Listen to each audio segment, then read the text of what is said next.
Hey BoLS fans, it's Adam here with a very special battle report. Today we have Jwolf playing this Tau that he took to Alamo and kicked some face in against Rob Bear.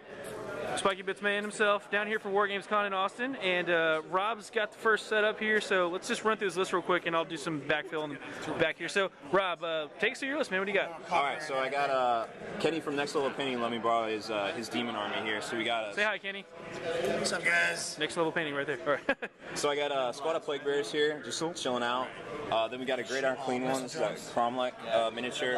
Okay. He's got what is it? One roll on the Greater Gifts and his full 3 psychic powers because it's only 50 points. Which it's a steal for that guy. It's gonna Fate Weaver, of course. Yep. Double-headed. Yeah. There he is. Then we've got Chaos Demon Prince. Yep. With a black mace. Then just a normal Demon Prince and Nurgle from the Demon book, and another one, same deal. Okay. Both level 3 psychers. Okay. Plague Bears. Plague Bears in the reserves. Let me walk over here. Just real quick too, folks. They're playing 1850. It's Relic and Emperor's Will. So and then the reserves over here. What do we got? Straight up, just in front of the board here, we got a squad of Cultists for the Chaos Space Marine Army, and I'm going to deep strike in a squad of Plague Bears. Okay. We do have some extra models here, just in case. They just look cool. But probably didn't roll that. Rolled the Book of Grimoire this time.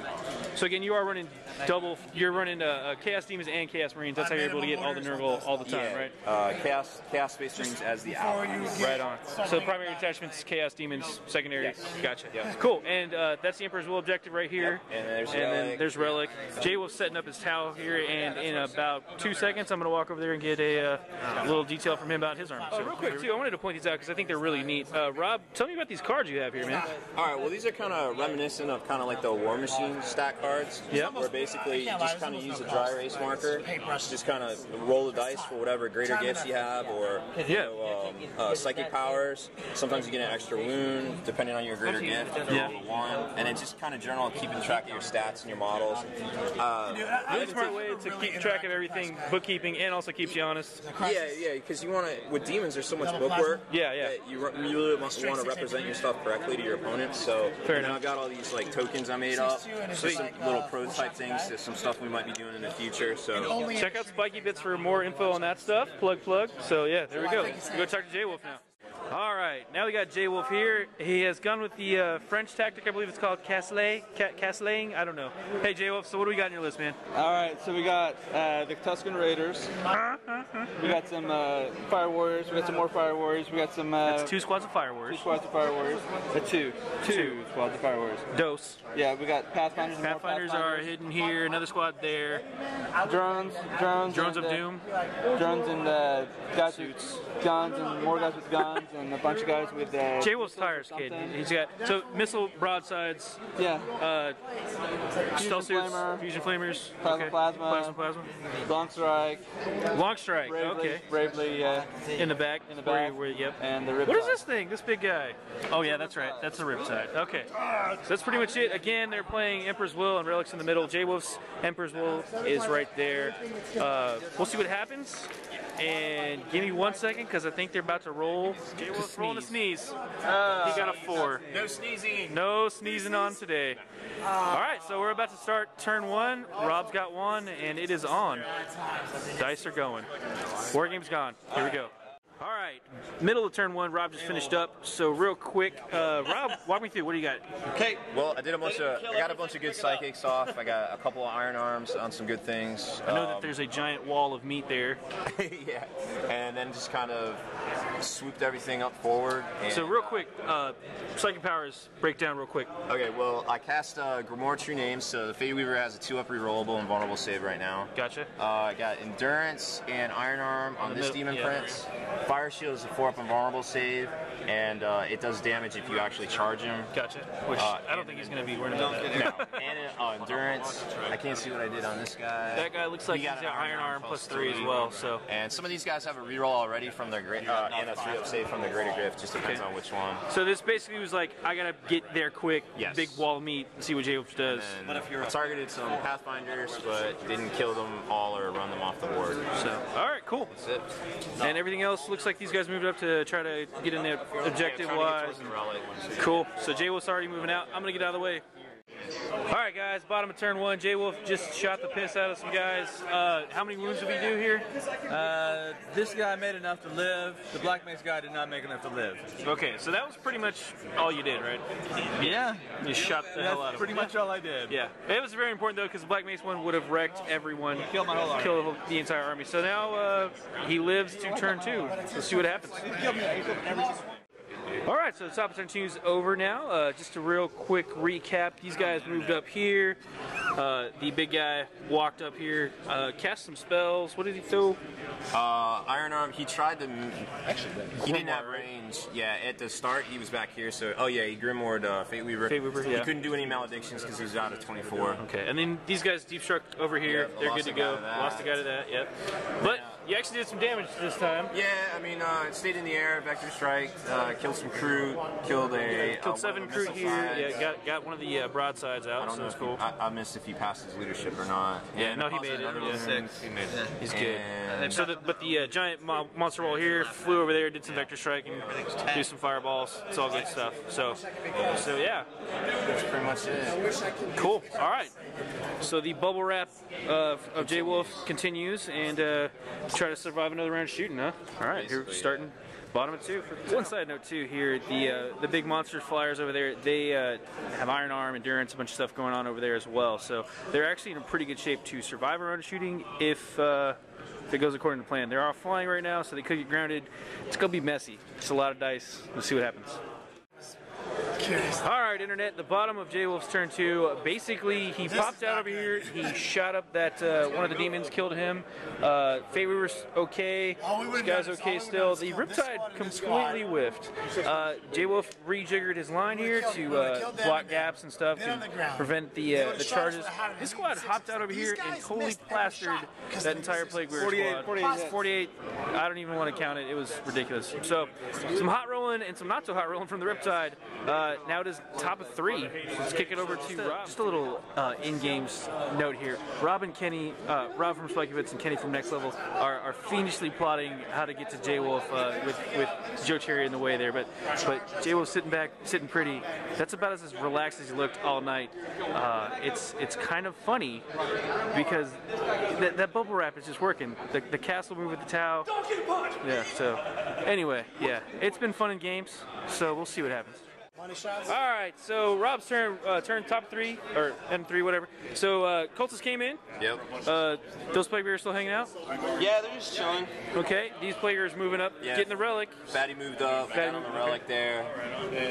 What happened here? What is this? Some close combat finally. Yeah, Fate Weaver tied, so he gets stuck. Alright, and then over here, he was about to tie, and then somebody failed his leadership because he rolled a 9. We're still got a pretty good save there, and we're tough to see. He's got shrouding and a bunch of stealth, a bunch of nonsense. So hopefully, weather that shooting. And what cool thing happened with the broadsides there? Oh yeah, I got the hallucination off, so they can't shoot, which is super helpful for this turn. So weather that shooting. So let's see what Jwolf has in his back pocket here. Yep.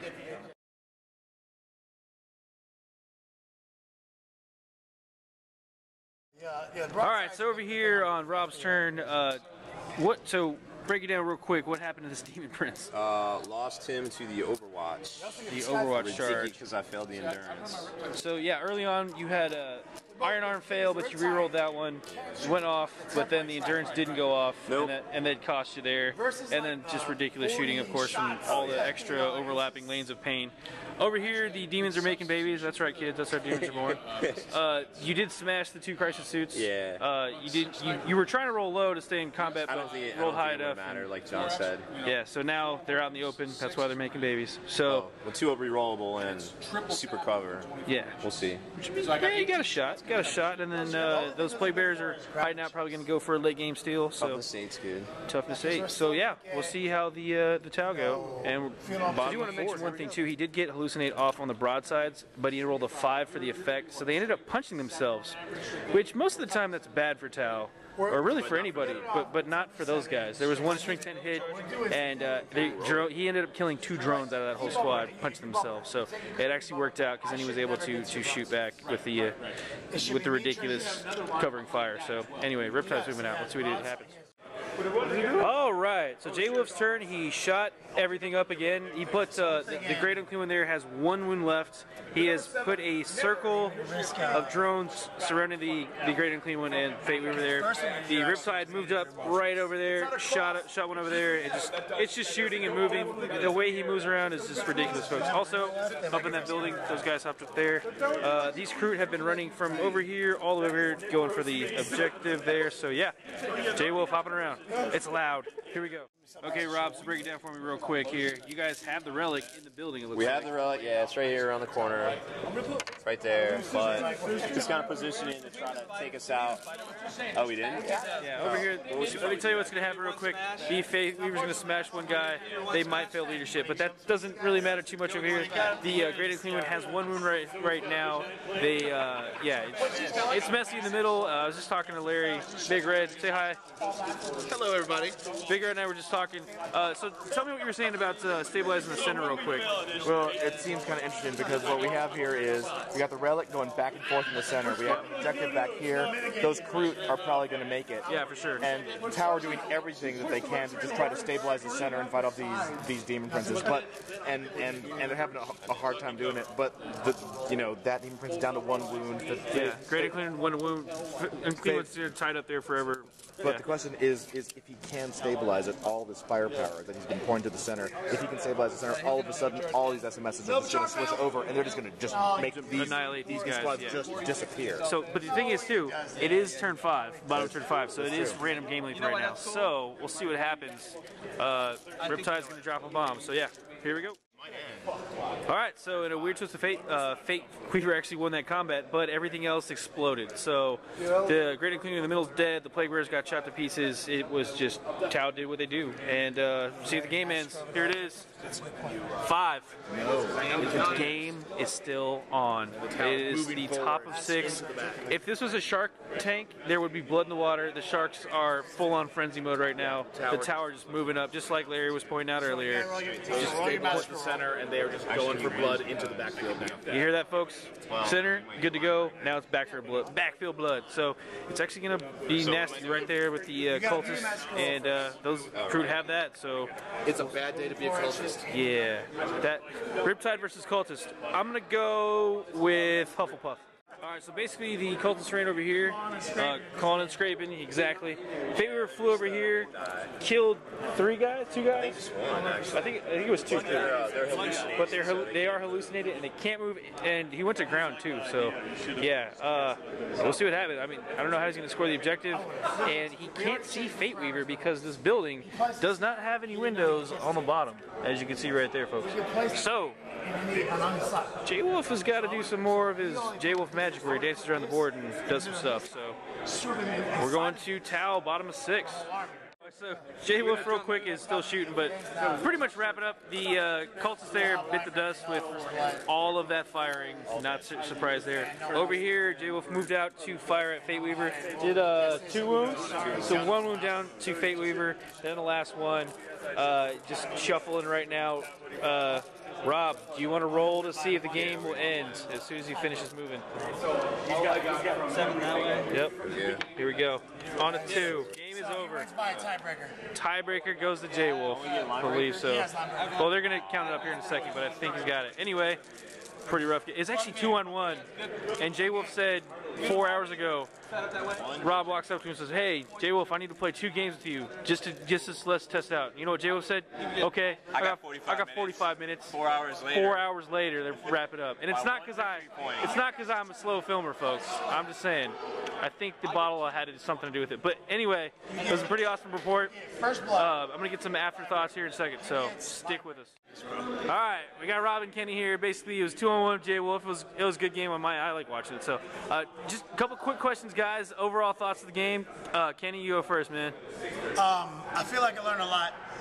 We were really grateful to play him since he was a judge this weekend. We got to clean up our rules, like big time. Like that was really what this whole game was about, right? However he interprets the rules gives us like how we need to interpret them when we play tomorrow's doubles anyway. That's true. It's we true. learned a lot about how some of the shenanigans Tau plays. Yeah.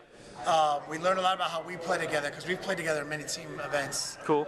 I feel like we only made like maybe 2 mistakes. Cool. Yeah, not moving the play bearers like 4 turns in a row is probably Pretty huge. oversight. It's a big deal. I mean, we have Warp Storm table too, right? Oh, we did. We came back in the Warp Storm table and just rolled them all in a row, and we were to stick to whatever we rolled. Yeah. And since we had Fate, we were still live. We re-rolled the bad effect. Yeah, it was yeah. fine. It was, yeah. So kind of ineffectual then. Yeah, it was ineffectual, but that's why we take. That's Fate why you take Fate Weaver. Yeah. But the main thing is that, like, since we play a biomancy list, Yeah. we have a lot of tactical tokens that are like for marking what we do. We kind of had a pile of those, kind of sitting near our plague bearers, and we just kind of forgot about them. After we forgot about them for 3 turns, we just said, "Well, we messed that up. It's on us. You're out of the game." Okay. You know, like So going forward, learning from that, just maybe put them all in a different pile or put them on a tray or something. I think we're gonna be a lot cleaner tomorrow in the doubles tournament. Get some sleep tonight. We're ready to rock it tomorrow. Absolutely. All right. Thanks, guys.